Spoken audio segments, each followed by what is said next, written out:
Hello everybody, and welcome to our 2:30 stress break for today. Today's topic is going to be imagination and visualization. And so we're going to think about and learn a little bit about how we can use our imagination to visualize and to help ourselves calm down or get more excited depending on what our needs are. So just before we get in, visualization works because when we picture something in our mind, our body and our feelings are going to have a reaction to that. And we can think about watching a movie. So think about the last time you watched a really scary movie, right? Or a really sad movie. You start out, you're relaxed, your body's relaxed, your emotions are relaxed. And the more and more you watch the movie, some scary things might happen. People might start making some bad choices. You think, oh, these characters are not going to be doing too well here in a little bit. And by the end of the movie, you might notice that you've inched forward on your seat. You might be kind of hunched forward. You might be holding yourself a little bit. Maybe even wrapped a blanket around yourself. And if you just check in, your body's all tensed up and your emotions are tensed up too, right? And this happens because we are engaged. Our body, our feelings, and our mind are all connected. And so if you change one, often the others are going to follow along. So when we are using our imagination or visualizing, which is the same thing, we're picturing something in our mind, we're trying to do the same thing as that movie does, which is to have whatever our mind is focusing on, the emotions of that kind of fill us up. So that's what we'll be practicing today. So we are going to do two different types of visualization. One is going to be something you select, and then the second will be something that I select. I'll run us through a quick guided visualization at the end of this. So what we're going to do is we're going to see if we can imagine something really exciting and if we can imagine something really calm and see if we can sort of feel our emotions go up and down with that. So I'm going to have to ask you to think of something really calm that you can imagine and something really exciting. Some of the examples that have come up as I've been doing this with different people are for the calming one, it might be that you're in a very calm space, so like in your bedroom. It might be that you're floating in the ocean or lying down in a field. Whatever it is that makes you feel really, really calm. So I'll give you a second, and I want you to just think, what can I picture in my mind that makes you feel real calm? I'll give you about 10 seconds.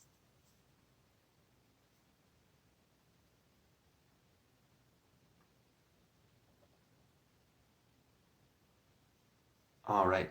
And the next part of this is that we're going to have to choose something to think of that makes us really excited. And so I, for a long time, would always have riding on a roller coaster be my go-to. And I was actually in a classroom doing this once, and I think it was a grade 2 girl had said to me, and she said, riding an ostrich. So the really big birds, right? And when I imagine riding an ostrich, man, my heart rate goes up a bit, so it works for me. So I'll give you 10 seconds so you can think of something that's going to work for you that helps to keep you really excited.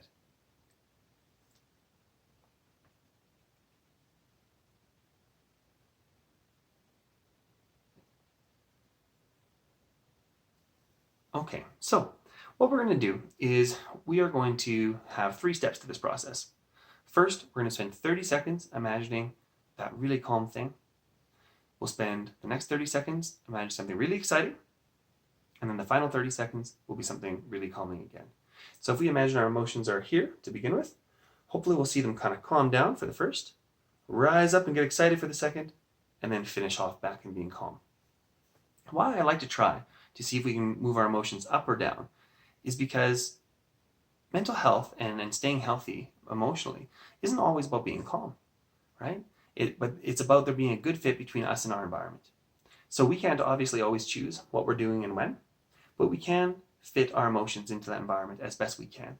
And there are times where it is really useful to have a bit more energy, and there's times where it's really useful to be a bit more calm. So that's why we're doing this activity, so we can practice and sort of get a handle on how we can change those things and where those levers are inside of ourselves.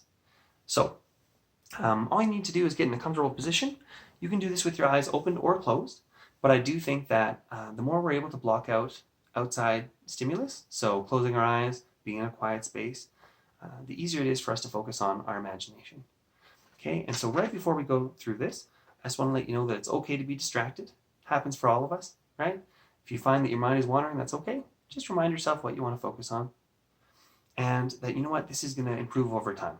So while we go through this first activity, it's really hard to stay focused, that's okay. The more you do it, the easier it's going to be.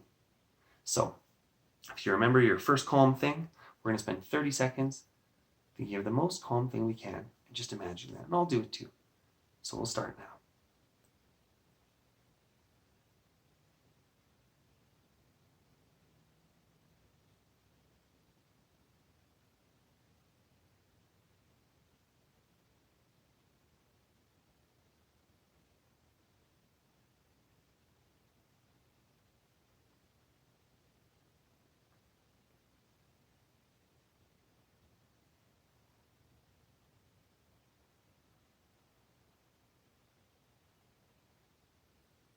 At this point, I'd like you to imagine that really exciting thing you chose from before, keeping everything else the same, and we'll see if we can get our emotions up in this next 30 seconds.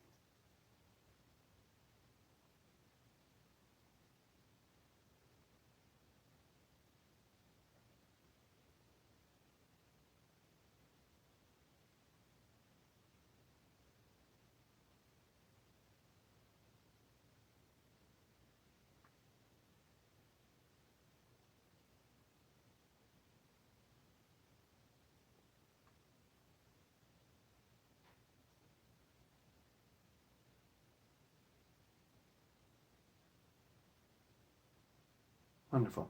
And for the last 30 seconds, we'll go back to that really calming scene.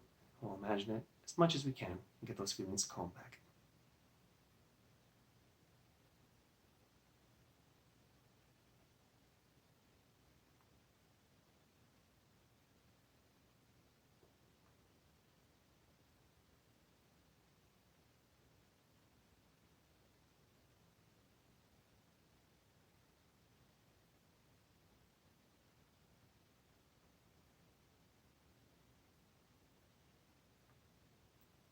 Great.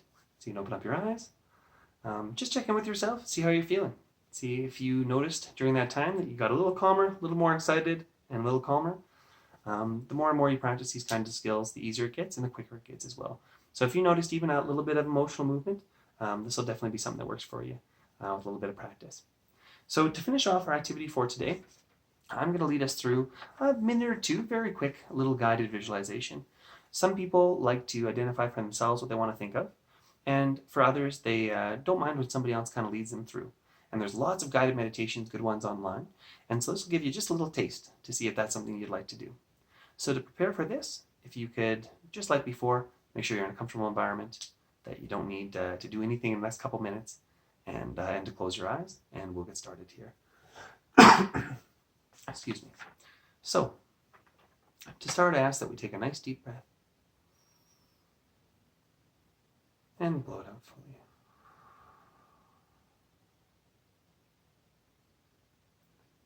I'd like to imagine that you're in the middle of a clearing and you see the softest moss that you've ever seen. And you slowly walk up to this moss and notice that even though it is full of life, there's no bugs or anything to bother you in it. And it looks like it was just made for you to lie down on. I'd like you to imagine yourself walking up and touching this moss, and then deciding the perfect way to lie down, feeling the world supporting you from underneath.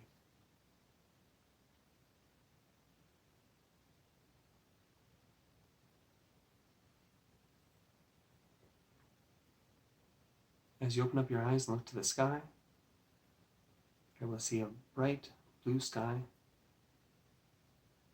There's a few birds and a few butterflies, and a few reminders of life all around us.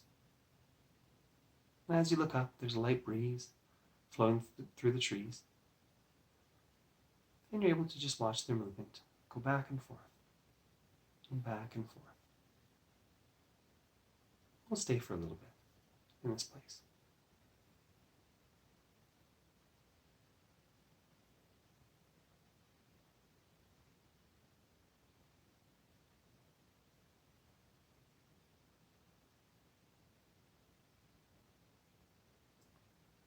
And I'd like you to imagine staying in this place for as long as you need, feeling the calm, soothing weight of your body, being held up by the moss and by the earth. And when you're ready, I'd ask that you sit up, you place your hands down on the spongy moss, and you stand up and walk away from the clearing. We take a nice deep breath. And out. All right. So, like I said before we got into that, that was just a very short little taste of having a guided meditation. And so, when we are doing some visualizations, it's up to you what works best. I just think trying different things is helpful. If you are someone who has trouble staying focused, I suggest focusing on movement in your visualization. So, like we just had with the trees, right, blowing in the wind and that movement back and forth, I find that that will help maintain my attention in a calming environment rather than just imagining something static. So that's a little bit of a tip if it's hard for you to stay focused during these. Like I said before, with practice we get better, and so the more and more we do this stuff, the better it'll be. But we learned from today that using our imagination, we can change the way we feel. Even if it just takes 30 seconds, we can get a little more energy or a little less to help us fit into our environment naturally. And also, we can tap on guided visualizations or meditations if we enjoy that way of going through and just having someone follow it. Again, taking these little breaks each day helps to keep us feeling good and keep our stress down. And I think in the long term is really going to make a difference for us in staying healthy. So thanks very much for being here today. Hope you enjoyed it, and I will see you again tomorrow.